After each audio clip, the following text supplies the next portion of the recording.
All right, thank you, Alexandra. They say an artist is only as good as her tools, and for many chefs in New Orleans, their tools are their knives.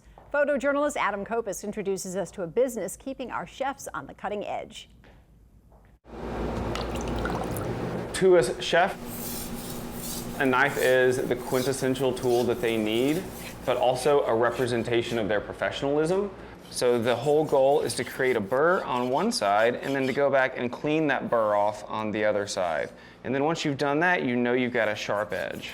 You'll see movement of metal particles on the stone, and you'll also hear the stone get quieter as the knife gets sharper, and you'll also feel that pressure sort of loosen underneath you.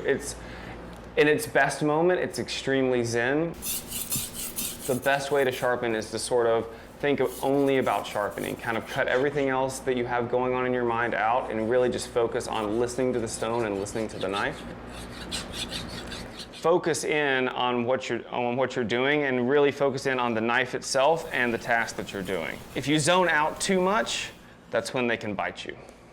And they do. We always test on a piece of newspaper just to make sure we've got a nice clean cut all the way through the blade. But as you can see, this one's ready to go. That's a nice pompano, man.